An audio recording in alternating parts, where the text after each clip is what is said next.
رحمت للعالمین نے 3 جلدوں میں ہے. ابن ہشام کا ترجمہ کیا 4 جلدوں میں، ابھی 1 جلد میں آیا. اگر آپ مطالعہ کیجئے آپ کو پتہ چلے گا کہ نبی کریم صلی اللہ علیہ وسلم کی ذات اور جو آپ نے 23 سال میں نبوت ملنے کے بعد جو کیا آپ کو پتہ چلے گا.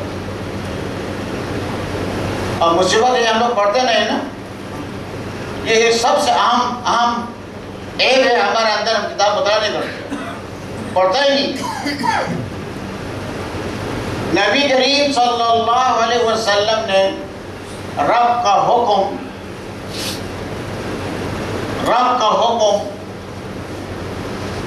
صحابہ کو پہنچا دیا، نہ کم نہ زیادہ. جب آپ پر وحی آتی تھی، وحی نازل ہوتے وقت آپ دنیاوی حالت سے بدل جاتے ہیں. دنیاوی جو حالت ہے وہ آپ پہ نہیں ہے. پسینہ آ جاتا ہے، آپ کا حال کچھ اور ہو جاتا تھا. صحابہ کرام کو معلوم ہوتا تھا کہ آپ پر وحی نازل ہو رہی، سب خاموش چپ کے رہتے. مفسرین نے اس پہ لکھا کیوں ایسا ہوا، تاکہ آپ کے خلاف مخالفین کو بولنے کا موقع نہ ملے. جب وحی نازل ہو جائے اپنے طرف سے کچھ ملاتا ہے، یہ موقع نہ ملے. اتنا اللہ تبارک و تعالیٰ نے آپ کو ان چیزوں سے پاک رکھا، دور رکھا. ہمارے لیے مکلف ہونے سے مرنے دم تک، مکلف ہونے سے مرنے دم تک، مکلف سے مراد لڑکا 16 سال، لڑکی 14 سال سے شروع ہوتا ہے. یہ منطقے کے حساب سے ہے، غذا کے حساب سے ہے. جب سے بالغ ہوا اس وقت سے مکلف ہے. مرنے دم تک جو نبی کریم صلی اللہ علیہ وسلم نے ہم کو بتایا، صبح ہو، شام ہو، رات ہو، دن ہو، اس پر عمل کیے بغیر کوئی چارہ ہے ہی نہیں. نہ کم نہ زیادہ، اسی پر ہی آپ کو چلنا پڑے گا، تب جا کر اللہ تبارک و تعالیٰ آپ کو ثواب دے گا.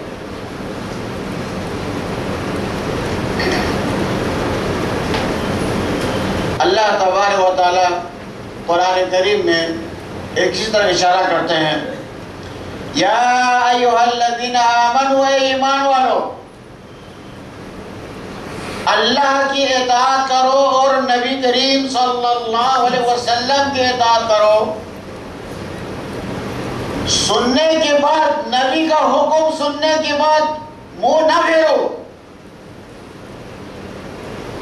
نبی سے حکم سننے کے بعد منہ نہیں پھیرو. نبی کے حکم سے اعراض نہیں کرو. یہ چیز ہمارے اندر موجود ہے. نبی کریم صلی اللہ علیہ وسلم نے مکے میں 13 سال بعد کی، 13 سال بعد کی نہیں کی، 13 سال بعد کی نبوت کے بعد. مدینے میں 10 سال نبوت کے بعد.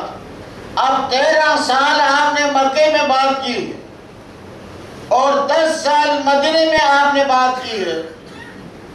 نبی کی بات ملاوٹ سے خالی. قرآن کا اعلان یہ ہے، وَمَا يَنْطِقُ عَنِ الْهَوَىٰ إِنْ هُوَ إِلَّا وَحْيٌ يُوحَىٰ. نبی کریم صلی اللہ علیہ وسلم جب بات کرتے ہیں تو اپنی طرف سے ایک کلمہ بھی نہیں بتاتے، سب رب کی طرف سے حکم ہوتا ہے. وَمَا يَنْطِقُ عَنِ الْهَوَىٰ، یہاں لفظ ان لایا، عن الهوى، من نہیں لایا، ان لایا. عربی زبان میں نن اور ان میں فرق ہوتا ہے. ہاں، من کا معنی اور ہے، ان کا معنی اور ہے.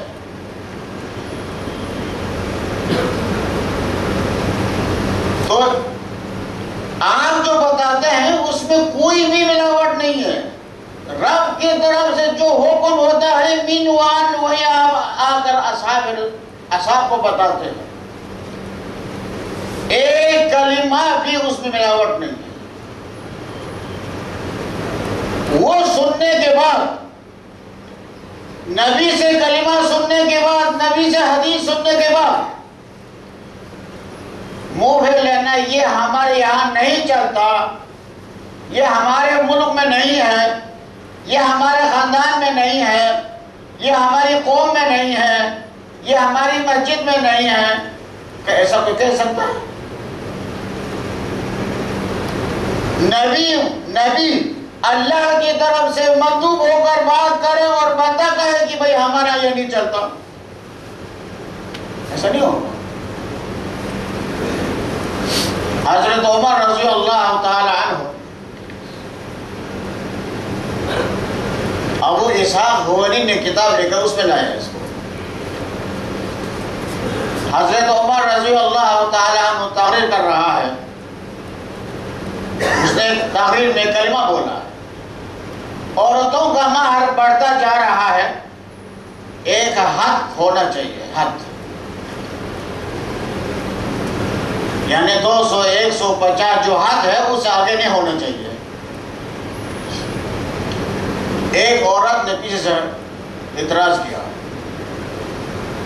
عورت نے کہا عمر، اللہ تبارک و تعالیٰ نے قرآن کے اندر لفظ قنطار استعمال کیا، فَإِنْ آتَيْتُمْ إِحْدَاهُنَّ قِنْطَارًا فَلَا تَأْخُذُوا مِنْهُ شَيْئًا، اگر کسی آدمی نے، شوہر نے بیوی کو قنطار دیا ہے اس میں سے کچھ بھی نہیں لے لو، یہ پورا لڑکی کا حق ہے۔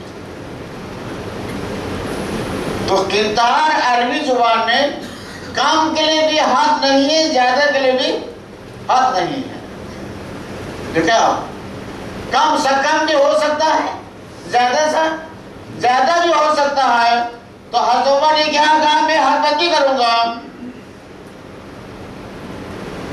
حضرت عمر نے عورت کی طرف سے سوال سننے کے بعد بول پڑا، اصابت المرأ واخطأ عمر، عورت نے ٹھیک بولا ہے، عمر تم نے غلطی کی، تمہارا صحیح نہیں ہے، عورت کا صحیح ہے، حق تھا نا، ماننا پڑے بھائی۔ ہاں، اور عورت کی بات صحیح ہے، عمر ہے خلیفۃ المسلمین ہے، ٹھیک ہے، اجتہاد کیا، غلطی ہو، غلط ہو گیا، وہ عورت نے اعتراض کیا، بولا ٹھیک بولا، رد بولا نہیں۔ تو اللہ تبارک و تعالیٰ نے محمد رسول اللہ صلی اللہ علیہ وسلم کے ذریعے دین کا پورا شعبہ ہم تک پہنچایا، کوئی شعبہ خالی نہیں، پورا شعبہ، عبادات کا معاملہ، عقائد کا معاملہ، عبادات کا معاملہ، یہ جو جنایات کا جو معاملات ہے اس کا، دین میں تین ہے، عقائد، عبادات اور معاملات، تینوں کو نبی کریم صلی اللہ علیہ وسلم نے امت تک پہنچا دیا۔ کوئی نہیں کہہ سکتا کہ بھئی فلان مسئلہ ہم کو نہیں پہنچا۔ قرآن کریم ہے، اتبعوا ما انزل الیکم من ربکم، اتبعوا ما انزل الیکم، لفظ ما لایا، من نہیں لایا، ما لایا، اتبعوا ما انزل، ما کا معنی عموم ہوتا ہے، عقائد کو بھی شامل ہے، عبادات کو بھی شامل ہے، معاملات کو بھی شامل ہے۔ عقائد پہ 13 سال صرف کیا مکے میں، عبادات اور معاملات میں 10 سال صرف کیا، ایک ایک چیز جو رب کی طرف سے حکم ملتا تھا وہی من وہاں آپ اصحاب کو بتاتے ہیں، اور صحابہ کرام لے کر ہم تک پہنچاتے ہیں۔ امام بخاری رحمۃ اللہ علیہ کا استاد ہے امام احمد بن حنبل، امام احمد بن حنبل کا استاد ہے امام شافعی، امام شافعی کا استاد ہے امام مالک، امام مالک کا استاد ہے نافع، نافع کا استاد ہے عبداللہ، عبداللہ کا استاد ہے محمد رسول اللہ صلی اللہ علیہ وسلم۔ واضح ہو گیا؟ اب آپ تحقیق کرنے کے لیے اٹھتا ہے، سب سے پہلے امام بخاری کی زندگی پڑھتا ہے، امام بخاری کس قسم کا آدمی تھا، پھر امام احمد بن حنبل کا پڑھتا ہے، پھر امام شافعی کا پڑھتا ہے، پھر امام مالک کا پڑھتا ہے، پھر نافع کا پڑھتا ہے، پھر عبداللہ کا پڑھتا ہے، پھر محمد رسول اللہ صلی اللہ علیہ وسلم کا پڑھتا ہے، پھر آپ پتہ چلے گا کہ ان لوگوں نے کس قدر دین میں محنت اور مشقت کی۔ ابھی ہم کو بغیر کھلائے ملائے نا، کچھ بھی نہیں محنت کیا نا، پھر بھی نخرہ کرتا ہے، پھر بھی نخرہ کرتا ہے، بخاری کو ہاتھ نہیں لگاتا ہے، حدیث تو پڑھنا نہیں ہے۔ وہ بھائی یہ عجیب ہے، نبی سے محبت ہے، بولا محبت ہے، کیا ثبوت ہے، کیا دلیل ہے؟ آپ کو نبی سے محبت کیا دلیل ہے؟ ثبوت پیش کرو۔ بولا مسجد میں نعرہ مارتا ہے، یہ ثبوت ہے؟ یہ تو ثبوت نہیں ہے۔ نبی کے منہ سے کلمہ نکلا، نبی کے منہ سے کلمہ نکلا اور فوراً اس پر عمل کرنے لگ جائے، اب آپ بول سکتا ہے نہیں مجھے نبی سے محبت ہے۔ صحابہ نے ایسا ہی کیا، صحابہ نے ایسا ہی کیا۔ ایک دفعہ نبی کریم صلی اللہ علیہ وسلم انگوٹھی پہن کر آئے، سب کے سامنے، سب صحابہ نے انگوٹھی بنا دیا، ہر صحابہ کے ہاتھ میں انگوٹھی ہے۔ آپ نے اتار کے پہن دیا، سوال نہیں پیدا ہوتا ہے کہ صحابہ کے ہاتھ میں انگوٹھی ہو، سب اتار کے پہن دیا۔ ایک شخص سونے کی انگوٹھی پہن کر آیا، آپ نے کہا یار یہ تم کیوں پہن کر آئے، منع ہے مردوں کے لیے سونا۔ تھوڑا آپ نے چہرے پہ بل چڑھایا، تو یہ پہن کر آیا، اس صحابی نے اتار کے پہن دیا۔ آپ چلے گئے، مجلس برخاست، کسی نے کہا بھائی صاحب وہ سونا ہے تمہارا، اس کو اٹھاؤ اور فائدہ اٹھاؤ، چلو انگوٹھی نہیں رکھو، اس کو کچھ اور سامان بنا دو۔ کہتا ہے جس مال پر نبی نے ناراضگی کا اظہار کیا اس مال پر دوبارہ ہاتھ نہیں لگایا جاتا۔ بولے گا اس مال پہ دوبارہ ہاتھ نہیں لگایا جاتا ہے، کیوں؟ نبی نے ناپسند سے دیکھا ہے، نہیں اٹھایا جائے گا۔ وہ سونا ادھر کا ادھر ہی، کیا زمانہ تھا۔ وہ لوگ معزز تھے اس زمانے میں، عامل قرآن ہو کر ہم لوگ ذلیل و خوار ہوئے تاریخ قرآن ہو کر، ہے یا نہیں ہے؟ قیامت کے دن قرآن شکایت کرتا ہے، یا ربی اتخذوا ھذا القرآن مہجورا۔ نبی روز محشر میں رب کے سامنے شکایت کرتا ہے، پروردگار اس قوم نے قرآن پر عمل کرنے سے گریز کیا، کیا حال ہوگا بولو۔ قرآن ایک حرف پڑھنے میں کم سے کم 10 نیکی ہے، نہیں آنے گا۔ مسلم میں 1200 حدیث ہے، 12,000 حدیث ہے، مسلم میں 12,000 حدیث۔ ایک حدیث پہ آپ پڑھتا ہے قال رسول اللہ صلی اللہ علیہ وسلم، کتنی نیکیاں ملی؟ 10 کو ذرا تو 12,000 سے کتنا ہو گیا؟ 1,20,000 صرف قال رسول اللہ پڑھنے پہ۔ عبدالسلام بستروی رحمۃ اللہ علیہ فضائل حدیث ایک رسالہ لکھا، فضائل حدیث پہ۔ ایک شخص، ایک زبردست عالم دین فوت ہو گیا، یعنی حدیث میں بڑا ماہر تھا، فوت ہو گیا۔ شاگرد نے پوچھا استاد جی اللہ نے آپ کے ساتھ کیا سلوک کیا؟ آپ بڑے محدث تھے، عالم تھے، حدیث سے محبت کرنے والے تھے۔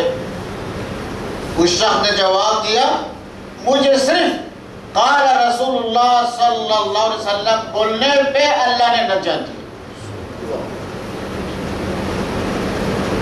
کتنا ثواب ہے! نبی کا فرمان پڑھنے سے انسان گریز کرتا ہے۔ قرآن نے منع کیا وَلَا تَوَلَّوْا عَنْهُ وَأَنْتُمْ تَسْمَعُونَ، نبی سے حدیث سننے کے بعد گریز نہیں کرو، منہ نہیں پھیرو، اس پہ عمل کیا کرو، کوئی بھی شعبہ ہو۔ ہم لوگ کیوں مار کھاتے ہیں؟ نبی کریم صلی اللہ علیہ وسلم نے 85 جنگیں لڑے، 85 جنگیں، 10 سالہ زندگی میں 85 جنگیں۔ آپ بولو کسی جنگ میں آپ کو شکست ہوئی ہو؟ غزوہ احد میں تھوڑا سا معاملہ پیش آیا، وہ بھی مسلمانوں کی غلطی کی وجہ